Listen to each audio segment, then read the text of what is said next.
What's up, everybody? This past weekend, we had the newest release in this requel era of I Know What You Did Last Summer, and my thoughts on it are this movie's okay. Going into the movie, I'd really only seen the first trailer, so I thought going into it that the killer was going to be Julie, played by Jennifer Love Hewitt. And having only seen the trailer, she was barely in it. That's why I thought that. It turns out she's just barely in the movie at all. Her role isn't necessarily a role, it's more of a cameo, which that kind of sucked. I was hoping that more of the original two cast members that were coming back would have a more significant place in this movie. And so pretty easily within like the first 5 to 10 minutes, I could actually just tell which character was going to be the killer. And when it comes to these kind of like murder mysteries or whodunits or whatever, there's this rule of three that I usually go by. And what that is that the third person you're introduced to in the movie or the TV show or whatever it may be is typically usually the killer. And I would say about 95% of the time, I'm pretty correct on that. This movie, I will say though, it does do a good job of making you question who the killer is. Like there are moments where you really think it could be anybody, or that there's like multiple different people working together, which in the end there are. And that's pretty predictable too. But there are moments in the story where you can say, okay, maybe this person is also connected with them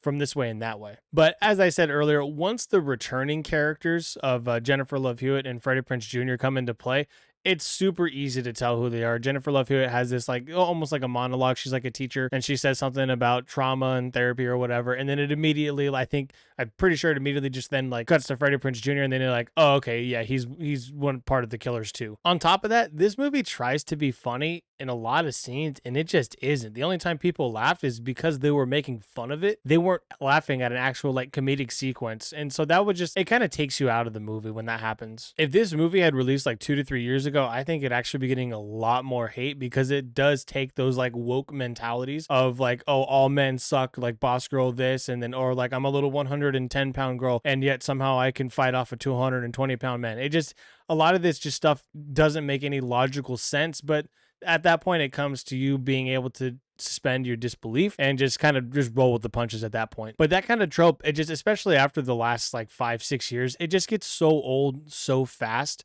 And again, it takes you out of the movie. And there's something in this movie that is a lot of fun. There's a lot of really good moments in this movie. Just you get pulled right out of it. There's a post-credit sequence that sets up a sequel, and I will say I would go see a sequel. I definitely don't regret seeing this movie. At the same time, I also saw it for free, so that could be it as well. But I don't regret seeing this movie, and if a sequel were to come out, I would definitely go and check it out as well. The two main characters, their chemistry is really good, their relationship is believable, and they survive. So to see them continue to partner up with the original members of the original trilogy, I'd be down to see more of it. They just need to take the best parts of this movie and make them grow even more, and take the worst parts of this movie and just completely get rid of them or shift them into something different. Just please, for the love of God, take out political messaging in these movies. Just give us a fun slasher film with attractive people getting killed. It's not that difficult of a concept. I give this movie a 5.5 out of 10. Please let me know in the comments what you thought about I Know What You Did Last Summer if you saw it this past weekend, and let me know, did this review help make a decision on whether or not you liked it? And let me know your agreements and disagreements with my little review. I hope you guys have a great rest of your day, and I'll see you at the movies. Peace.